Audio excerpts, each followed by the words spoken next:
Hello students, आज हम बात करने वाले हैं माइक्रोबायोलॉजी की हिस्ट्री में या माइक्रोबायोलॉजी के विकास में एंटोनी वॉन लीवेनहॉक नामक जो साइंटिस्ट है उनका किस तरह से योगदान रहा है। क्योंकि माइक्रोबायोलॉजी एक ऐसा विश्व है जहाँ पर भिन्न भिन्न प्रकार के ऑर्गेनिज्म का अध्ययन किया जाता है, किंतु काफ़ी सालों वर्ष पहले की बात हमें कुछ आइडिया नहीं था इन ऑर्गेनिज्म के बारे में। लेकिन जब एंटोनी वॉन के द्वारा किसी एक ऑर्गेनिज्म का आइडेंटिफिकेशन एवं ऑब्जर्वेशन हुआ, उसके बाद धीरे धीरे इस माइक्रोब्स के जगत की जानकारी हमें प्राप्त होने लगी और इस तरह से एक एक करके ऑर्गेनिजम्स का आइडेंटिफिकेशन और ऑर्गेनिज्म की स्टडी होने लगी और धीरे धीरे करके इस माइक्रोबायोलॉजी का या इस माइक्रोब्स के जगत का विकास हुआ है। तो इस विकास में हम आज देखने वाले हैं कि ये एंटोनी वॉन लीवेनहॉक जो साइंटिस्ट थे, इन्होंने अपना योगदान किस तरह से दिया है। तो आप देख पा रहे हैं यहाँ पर एक इमेज है, ये है सर एंटोनी वॉन लीवेनहॉक। इन्होंने ही सबसे पहला माइक्रोस्कोप बनाया था। तो सबसे पहले हम इनके बायोग्राफी के बारे में देखते हैं कि एंटोनी वॉन लीवेनहॉक का जो जन्म है 24 अक्टूबर 1632 में हॉलैंड के एक छोटे से डेल्फ नामक शहर में इनका जन्म हुआ था। अब इनका जन्म होने के पश्चात इन्होंने अपना प्राइमरी एजुकेशन डेल्फ में ही लिया और प्राइमरी एजुकेशन के बाद धीरे धीरे इन्होंने अपनी पढ़ाई आगे करी और इन्होंने मास्टरी करी। मास्टरी करने के बाद इन्होंने एक जॉब भी किया। केमिकल कंपनी थी जहाँ पर वाइन का प्रोडक्शन हुआ करता था। उस वाइन कंपनी में ये वाइन की टेस्टिंग किया करते थे। अब वाइन की टेस्टिंग के साथ साथ इनके पिताजी का चश्मे के लेंसेस का कारोबार था। तो इन्होंने देखा कि इस चश्मे के लेंस में कोई पावर है जिसके कारण हमें छोटी वस्तु बड़ी दिखाई देती है।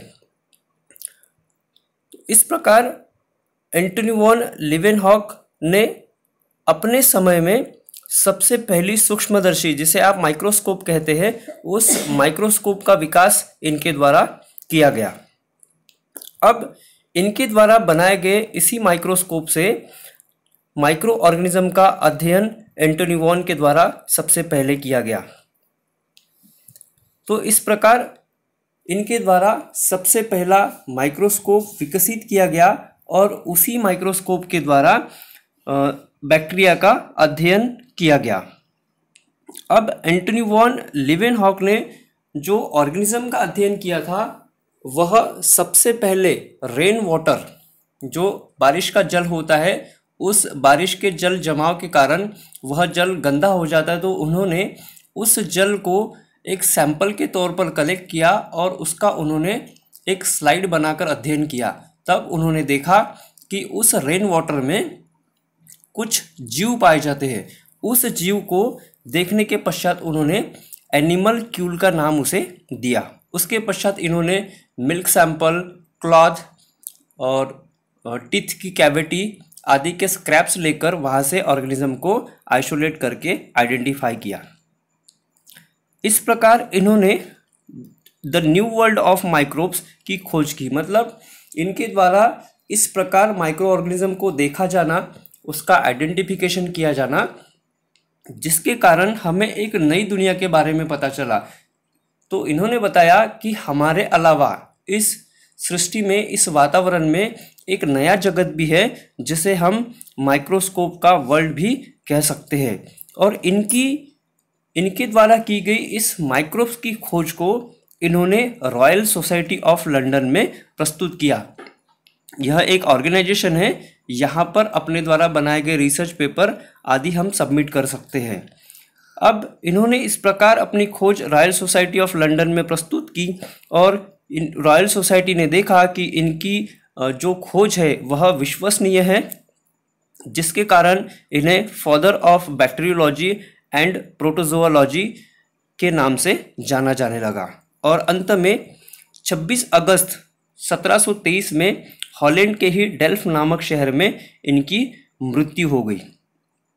अब इन्होंने अपने कार्यकाल में जो एक्सपेरिमेंट किए उस एक्सपेरिमेंट्स के बारे में हम देखते हैं कि एंटोनी वॉन के द्वारा लगभग 250 माइक्रोस्कोप का निर्माण किया गया तथा इन माइक्रोस्कोप या सूक्ष्मदर्शी का उपयोग भिन्न भिन्न प्रकार के माइक्रो ऑर्गेनिज्म को आइडेंटिफाई तथा ऑब्जर्व करने में किया गया। अब इन्होंने इस माइक्रोस्कोप की सहायता से अलग अलग प्रकार के बैक्टीरिया, फंगस, वायरसेस आदि का आइडेंटिफिकेशन एंड ऑब्जर्वेशन किया गया। अब इनके द्वारा जो माइक्रोस्कोप बनाया गया था उसमें भिन्न भिन्न प्रकार के लेंसेस का यूज़ किया गया था। लेंस का काम होता है कि उस माइक्रोस्कोप में लगाई गई जो इमेज है उस इमेज की स्ट्रक्चर को प्राप्त करना और हमें दिखाना। तो इस माइक्रोस्कोप में सबसे ऊपर की ओर एक लेंस लगा हुआ था जिसे उन्होंने आई पीस या आई लेंस का नाम दिया, एवं जिस स्थान पर हम ऑब्जेक्ट को रखते हैं स्टेज पर, उस स्टेज के ऊपर 3 प्रकार के लेंसेस लगाए गए थे जिन्हें ऑब्जेक्टिव लेंसेस कहा जाता है। तथा वे जो ऑब्जेक्टिव लेंस उन्होंने यूज़ किए थे उन ऑब्जेक्टिव लेंसेस के पावर अलग अलग थे, जिसमें एक लेंस था उनका 10x, दूसरा था 40x और तीसरा था 100x। इस तरह से अलग अलग पावर्स के लेंसेस उन्होंने यूज़ किए।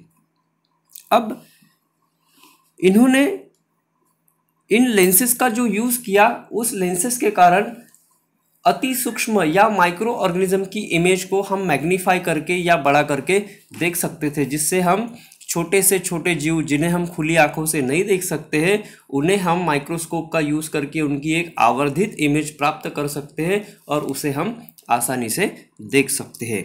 इस प्रकार एंटोनी वॉन के द्वारा हमें एक माइक्रोस्कोप दिया गया जिस माइक्रोस्कोप की सहायता से हम ऑर्गेनिज्म को देख सकते हैं, उसके स्ट्रक्चर को पहचान सकते हैं। इसके बाद इनकी जो डिस्कवरीज थी, इनकी डिस्कवरी में सबसे पहली डिस्कवरी ये थी कि इन्होंने सबसे पहला माइक्रोस्कोप इन्वेंट किया। दूसरा इनका जो डिस्कवरी था कि इन्होंने अपनी डिस्कवरी में सबसे पहले बैक्टीरिया एंड प्रोटोजोआ का अध्ययन किया। तीसरी बात कि इन्होंने पहला माइक्रोस्कोप बनाने के बाद उससे जब ऑर्गेनिज्म का आइडेंटिफिकेशन किया और इनका यह प्रयोग सक्सेस रहा, तो प्रयोग सक्सेस होने के पश्चात इन्होंने 250 नए माइक्रोस्कोप का निर्माण किया। इसके बाद इनके द्वारा बनाया गया जो सूक्ष्मदर्शी था, इस सूक्ष्मदर्शी के द्वारा हम किसी भी ऑर्गेनिज्म के साइज को 100 गुना तक बड़ा करके देख सकते थे।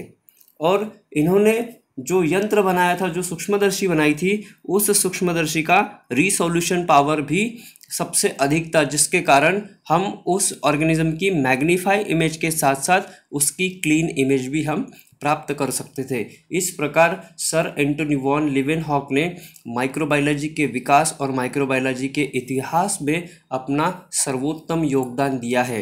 यदि एंटोनी वॉन लीवेनहॉक इस माइक्रोबायोलॉजी के विकास में इन्वॉल्व नहीं होते और ये माइक्रोस्कोप यदि नहीं बनाते तो हमें the new world of microbes की जानकारी नहीं मिल पाती।